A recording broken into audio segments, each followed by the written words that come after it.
Hi, Mike Barra. A lot of you guys have been sending me messages on Facebook and on different sites asking me, what is this thing, tech support, that you keep talking about? And what tech support is it's a full-length feature film. There's the movie poster right there. It looks like we're going to shoot it as a low-budget movie that's going to come out probably in the fall. We're going to be shooting it primarily in May. That's when principal photography is going to be. It's going to be about 11 days. And this is just something I'm doing in addition to all the other projects that I have, all the other writing things that I've been doing. I've got Lightbringer, which looks like the title's going to be changed to The Assessment. That's a novel. It's going out to publishers this next week. In April, The Choice is coming out, obviously in the fall. It's my second book after my first book, Dark Mission, The Secret History of NASA, which I co-authored with Richard Hoagland. Was a New York Times bestseller, which I'm really proud of. And this is tech support. Here it is. It's the script. You can see right there, tech support, screenplay by Mike Barra. So what I am on this film is I'm the writer, the screenwriter. I'm also one of the producers, and possibly I may actually be acting in it. But the people I'm working with are very professional. I've got a lot of experience. My co-producer and partner on the film has worked on 3 different James Bond movies as a camera operator, so he certainly knows his way around the business, and I'm not going to screw my own movie by trying to act in it. Now, the question is then, what is tech support about? Well, it started out kind of as a star vehicle for somebody I'm very fond of, or was very fond of, and it sort of took on a life of its own after that. At this point, it's gone from being what was basically supposed to be like a comedy, Office Space with strippers essentially, and turned into this very serious drama about 2 people that are really pretty damaged. They are both kind of damaged in the same way, and they both fit together really, really well. So it's the story of a guy named Matt, who is an engineer. He, on his 10th wedding anniversary, he gives his wife a diamond necklace and says, let's start a family, and she gives him divorce papers. And Honey, she's a stripper. She's done the LA thing, the LA party scene. She's trying to become an actress. She's just not had much success. One guy after another has kind of used her and thrown her away, which is the way things happen here in LA. You see it a lot. And she's kind of at a crossroads. Her choice is essentially she can go back to this life of getting money by doing the stripper routine, but having herself sort of die a little bit.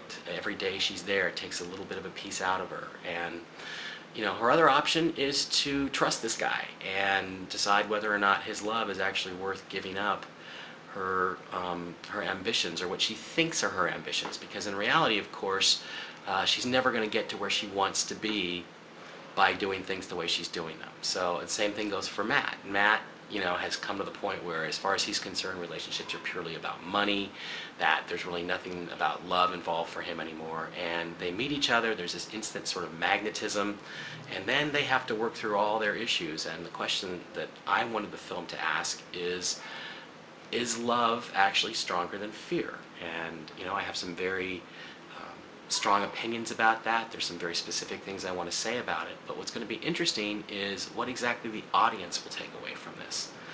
So that's something as a writer you cannot control. It's something as a director you can't even control, and it's something as an actor you can't control, because all you can do is interpret the words. As an actor, a director can interpret the gist of the story, and you try to come up with something that actually does make people think, or does move them in some way, makes an impact on their lives. So it's going to be really interesting to see how we do this. We've made some really interesting decisions. We've chosen to shoot it on 35mm film because it is a film, not a video. You know, we're not making a video, we're making a film here. And there's never been really a very good movie about this subject, so we are going to take it pretty seriously.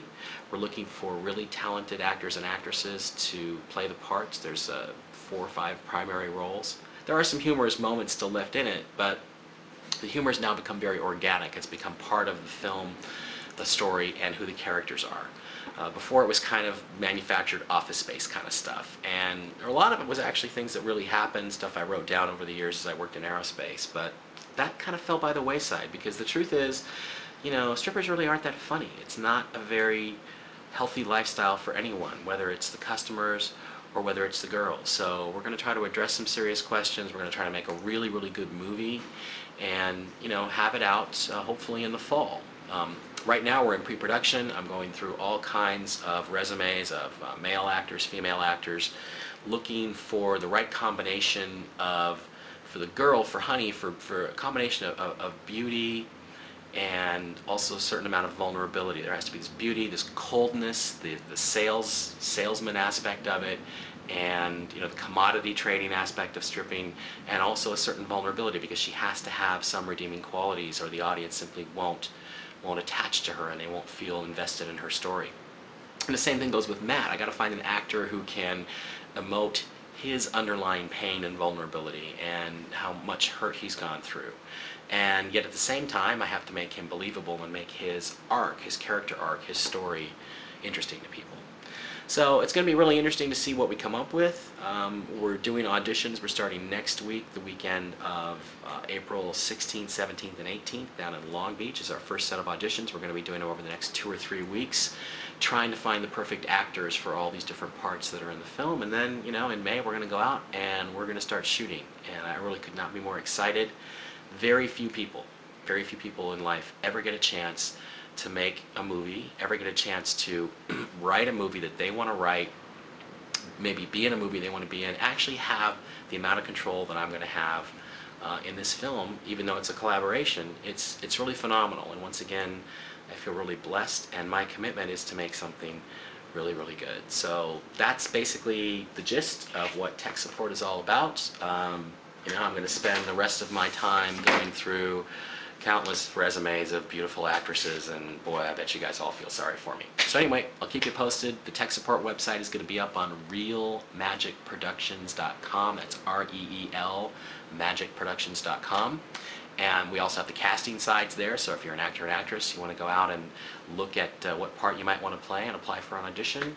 Hey, the first notices go out on Monday, and it's going to be a really, really fun project, and I've totally committed myself to it at this point. So that's it. That's what tech support's all about, and let's just see where it leads us.